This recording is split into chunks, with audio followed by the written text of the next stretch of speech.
Hola, ¿cómo están? Bienvenidos una vez más a Noroeste, aquí en UniTV, el canal de la Universidad Nacional de General Sarmiento. Hoy tenemos un invitado a quien seguramente querrán conocer un poco más, pero antes de pasar a la entrevista vamos a presentar el programa.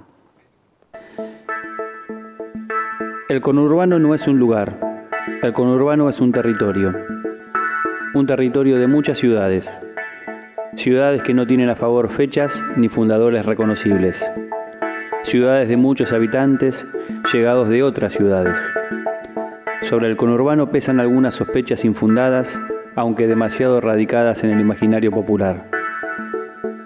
En la región noroeste de ese conurbano, algo pasó, algo pasa y algo pasará.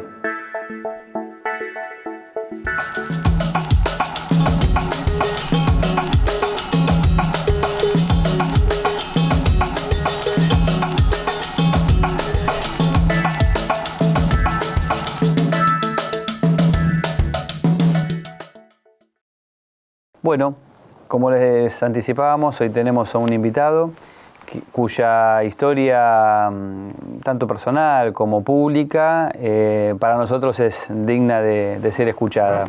Bienvenido, Eduardo Capararulo. ¿Qué tal? ¿Cómo estás? Bueno,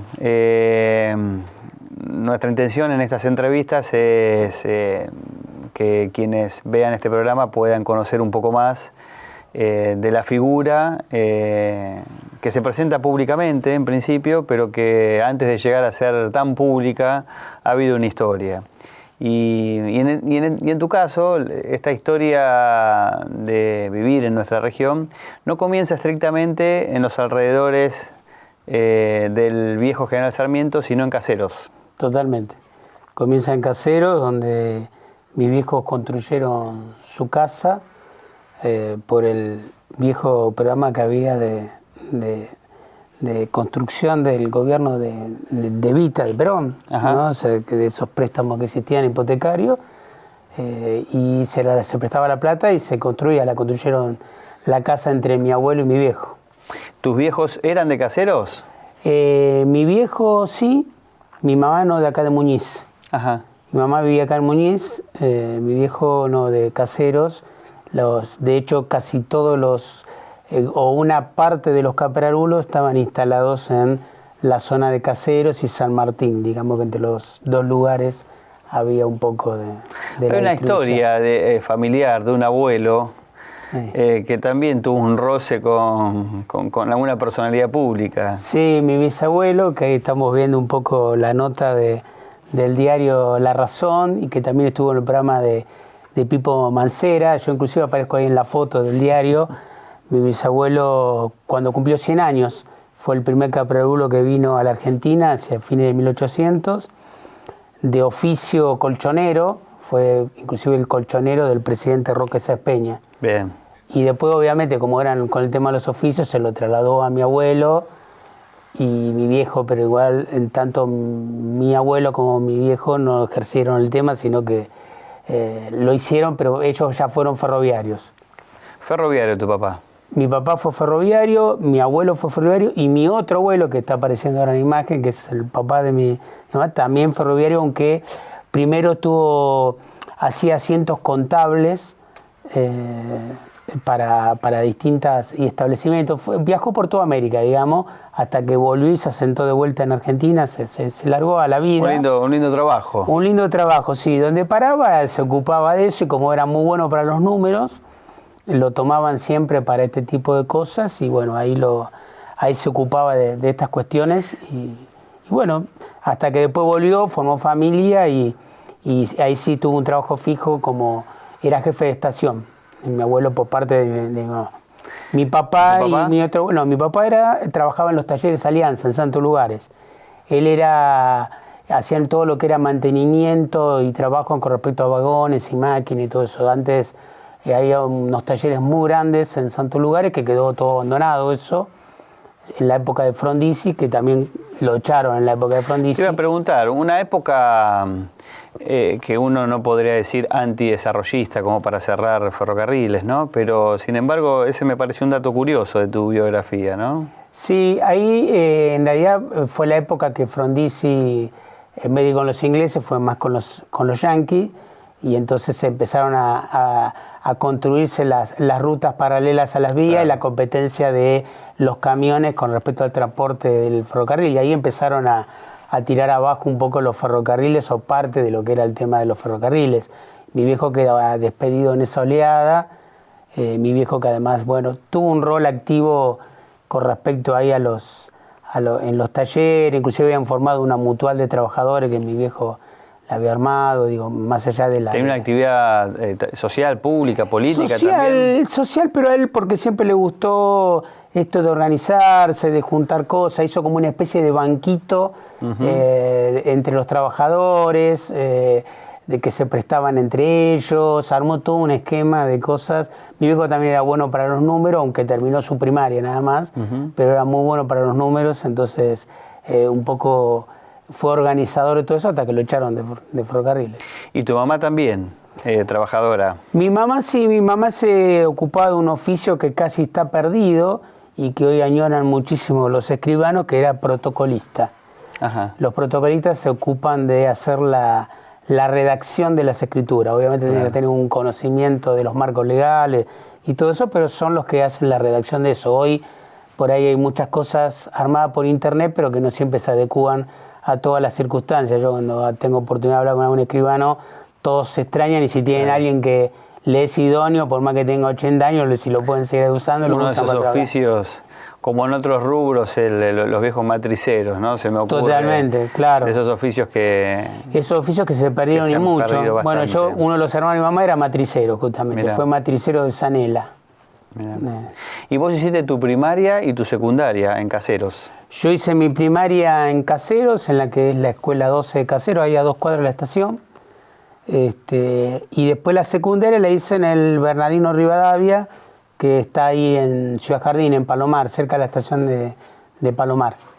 Ahí ¿Ya participabas en política en la secundaria, por ejemplo? En la secundaria, sobre fines de la secundaria, empecé a tener un poco más de actividad, inclusive hicimos, y digamos que me despertó interés varias cosas, y alguna de las cosas que también me despertó interés, que empecé a hacer teatro, y bueno, también profesor y gente que se movía en el ambiente, empecé un poco más a todo el tema de lo político, y me empezó a picar el tema de lo político. Sobre las cuestiones que a cada uno puede marcar el pase a la actividad pública, política, te queremos preguntar, pero vamos a hacer primero una pausa y en el siguiente bloque vamos a ese momento de emergencia, ese deseo por la política, por lo gremial en vos. Dale.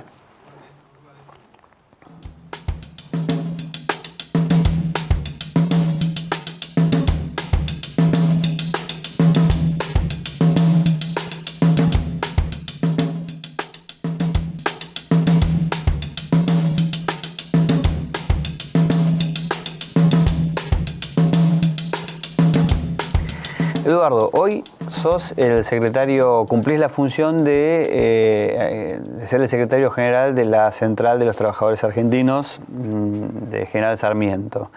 Pero para llegar a esa posición de responsabilidad colectiva, seguramente tuvieron que pasar varias cosas. Y una primera es que algo se haya despertado en vos en relación al deseo de participar en los asuntos colectivos, ¿no? ¿Cuándo podés decir que eso se pone en marcha? Y sobre fines de la dictadura. Sobre fines de la dictadura, yo tenía muchos amigos que estaba en el ambiente de amigos que eran músicos, nunca toqué, pero siempre me fui de escuchar mucha música, tuve muchos amigos vinculados al arte, también tenía amigos. Tenía como distintos grupos, ¿no? A la música, tenía amigos para el deporte, porque siempre me gustó hacer deporte, y los del Rioba, como decía yo, los amigos siempre estuvieron ahí. Pero bueno, a partir de eso empezó a haber inquietudes y inclusive algunos profesores que me marcaron con respecto al tema de historia y todo lo demás, que me empezó a picar el bicho. Y bueno, también parte de esos amigos con los que tuve, muchos tenían los viejos, yo empecé a hacer cosas hacíamos pintadas abajo de la dictadura, se va a acabar, los hacíamos, me acuerdo, con carbón, porque era más fácil escribir en una pared con carbón, y si venía la policía hacia una campana, tirábamos la piedra al diablo y salíamos caminando tranquilos, nos separábamos y caminábamos tranquilos, digamos, era una forma de resguardar. Igual era bastante inconsciente todo lo que hacíamos respecto de eso, pero bueno, lo hacíamos también. Pero un componente romántico que también debe tener la política, ¿no? Porque cuando lo pierde ese componente romántico... Totalmente. Aparte, bueno, teníamos una mirada social, bueno, igual en eso era muy sui generis todo lo que hacíamos, porque no había nada muy organizado, ¿no? Por ahí sí juntarse en la casa de algún que otro amigo que el padre había sido militante, generalmente del peronismo. Yo estuve vinculado con gente que era más de lo que llamaba el peronismo de base, en ese momento, y bueno, te contaban las anécdotas y las cosas y vos tratabas de hacer algo, ¿no? Me acuerdo, qué sé yo, cosas que, bueno, de esa época, que después fue más adelante eso, pero me acuerdo que vino una vez Serrat de Argentina y lo fuimos a ver y todo el mundo cantando se va a acabar la dictadura militar. ¿Vos llegaste a participar del movimiento de juventudes políticas, por ejemplo? Sí, pero ya más sobre avanzada ya cuando volvió la democracia. Fue un espacio especialmente de militancia juvenil, de confluencia de varios espacios, ¿no? Sí. Y estuvimos ahí, hicimos cosas. Fue una época, esa época, digamos, entre el 82 y el 83, digamos, fue una época de mucha convulsión, porque aparte veníamos de la guerra de Malvinas, que eso también generó un antes y un después con respecto a la dictadura, socialmente digo, ¿no?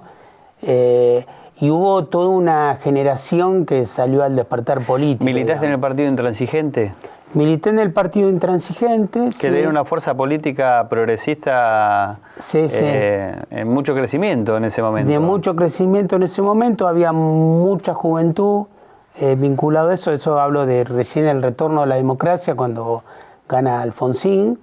Empecé a militar ahí, y también una militancia muy vinculada al estudiantil, ¿no? Porque yo en ese momento estudié en un instituto terciario. Primero entré a Filosofía y Letras, pero después, porque laburaba en una fábrica, no me daban los horarios de laburo con las cursadas.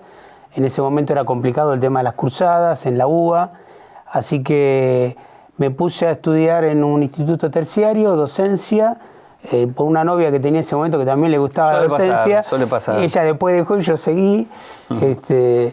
Y bueno, y ahí empecé también a hacer militancia estudiantil.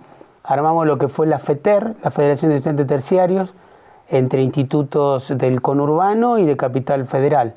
Armamos la primera, fue originaria porque no había una Federación de Estudiantes Terciarios, y logramos armar una estructura importante. Inclusive tuvimos varias veces reuniones de mucha participación pública. De mucha participación, porque aparte la verdad que y sigue habiendo temas para avanzar mucho en lo que tiene que ver con los terciarios no universitarios, que además no tienen una larga experiencia como lo puede ser un universitario con respecto a organización estudiantil.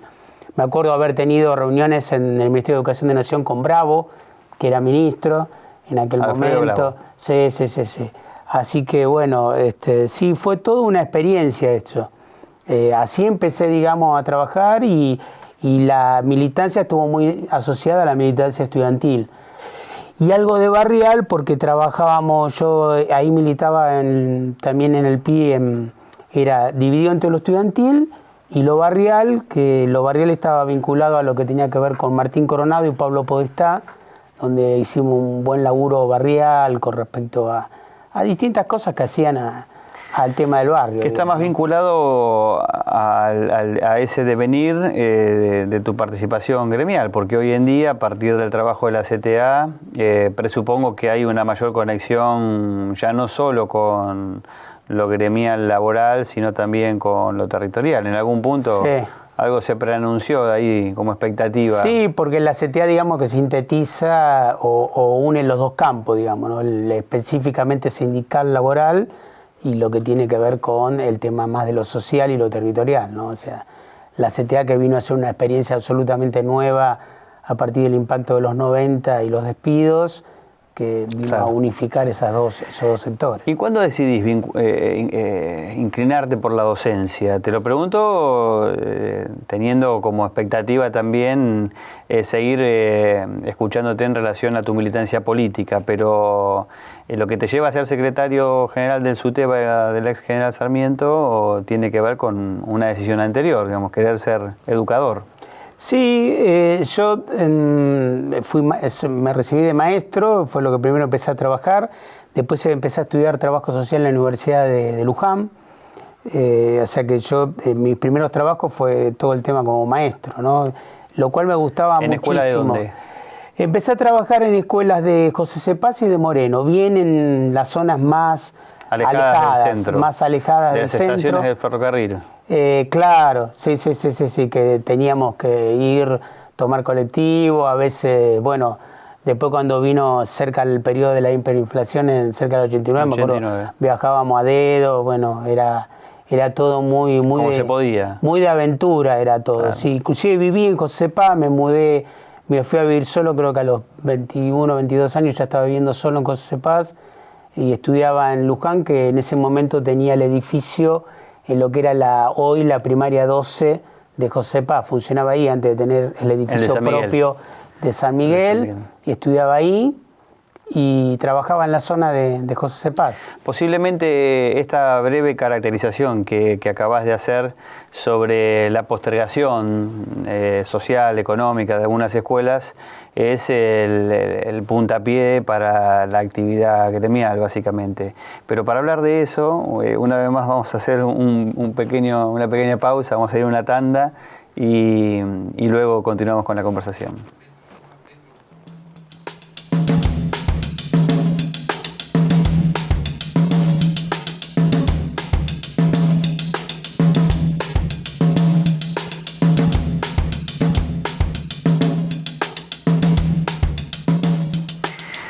¿Cuándo comenzás a militar en el SUTEBA, Eduardo? Y cuando empiezo a trabajar ya como maestro en el territorio, yo todavía seguía estudiando en la universidad y ahí inclusive en la Universidad de Luján llegué a ser asambleísta universitario porque fui parte del Centro de Estudiantes de Trabajo Social. Y ahí, bueno, había muchos docentes estudiando, y ya el trabajo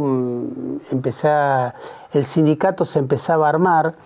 Vino después la gran huelga del 88, que fue la huelga de los 40 y pico de días, que fue un antes y un después en cuanto por lo menos el tema de un gremio que no tenía, gremio me refiero al sector docente, que no tenía tanta tradición de estar afiliado a un sindicato, la creación del SUTEBA, la irrupción del SUTEBA en el conflicto, hace que muchos también, y el propio conflicto hace que mucha gente empiece a afiliarse sindicalmente y haya un impacto, un antes y un después en cuanto al tema de la afiliación a un espacio gremial. Y a partir de ahí empiezo a militar en el sindicato.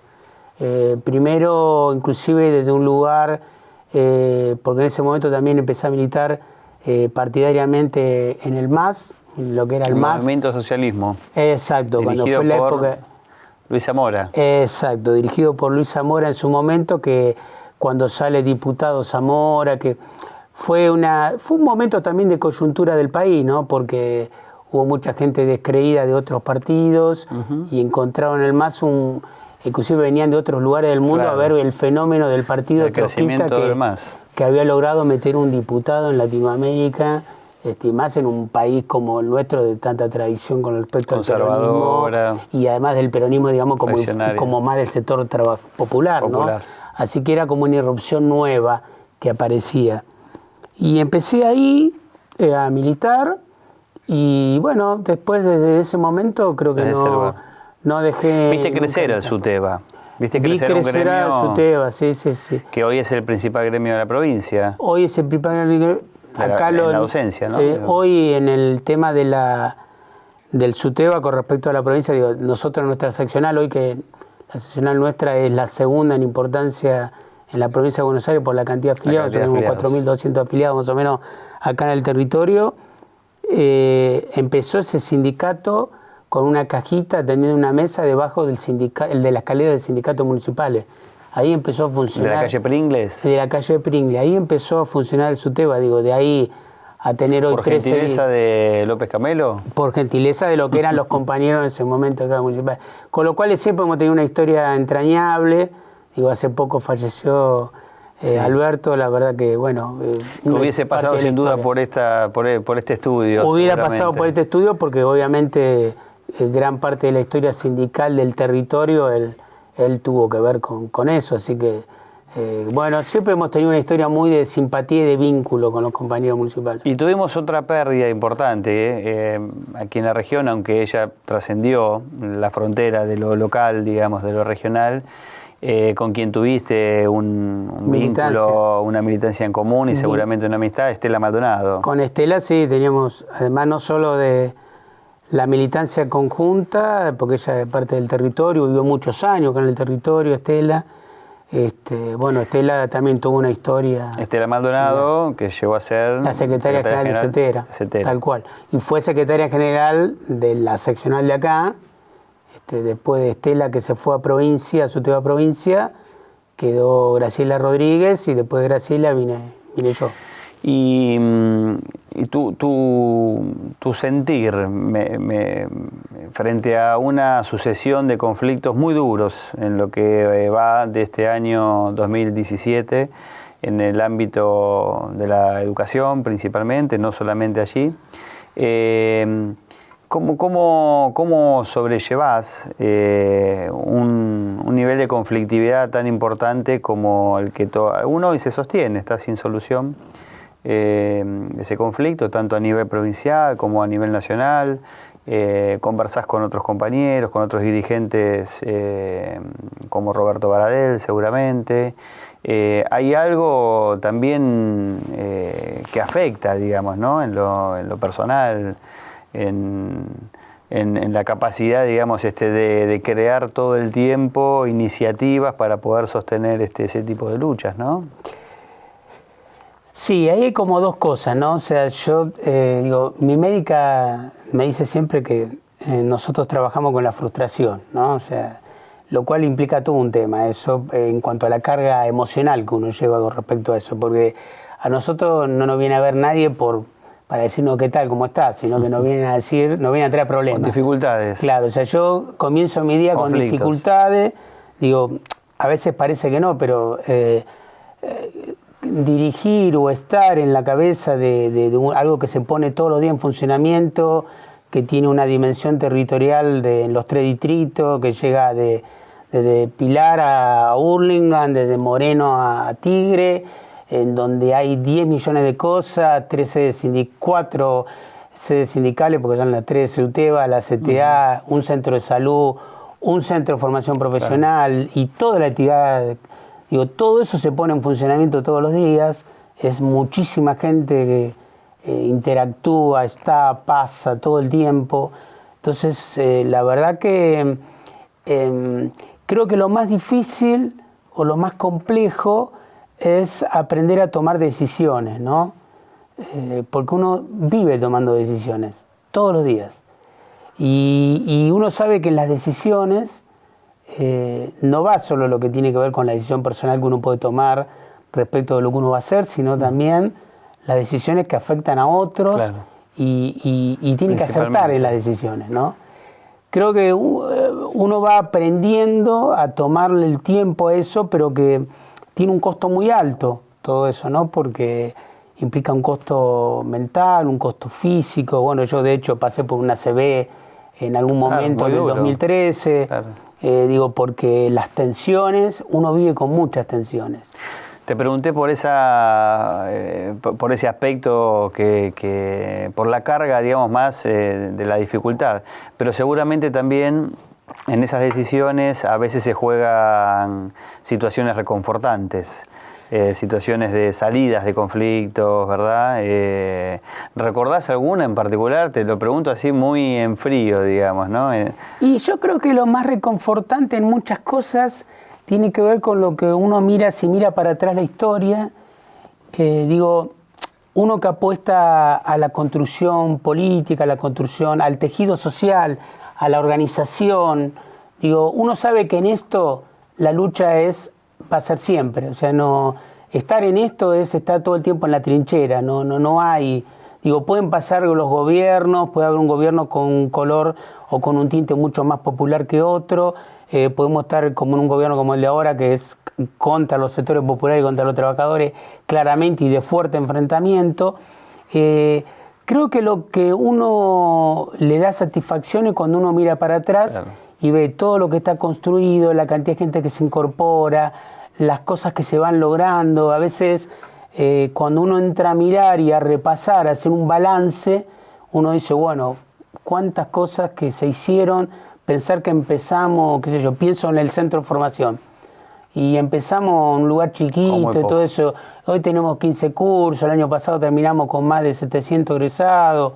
Cuando uno ve las historias personales, o la historia de mucha gente que ha pasado por distintas organizaciones, que ha terminado sus estudios, que hoy la ves que creció en lo personal también, ves compañeros nuevos que están ejerciendo cosas nuevas. Cuando vos ves toda la historia de tanta gente ahí dando vuelta, y ves el crecimiento tanto en lo personal como en lo que hace a la organización, creo que ahí es donde uno tiene la mayor satisfacción, porque sabe que uno está también, claro, formando y trabajando para eso. Evidentemente, cuando se te escucha, se escucha a un dirigente sindical en el mejor sentido que puede tener esa expresión. Eduardo, te agradecemos muchísimo haber pasado por nuestro programa, por habernos brindado este tiempo para poder conocer un poco más quién es ese dirigente de la Central de los Trabajadores Argentinos, Eduardo Caparulo. Muchas gracias. Gracias a ustedes. Y los esperamos nuevamente la semana próxima aquí en Noroeste, en el canal de la Universidad Nacional de General Sarmiento, UNITV.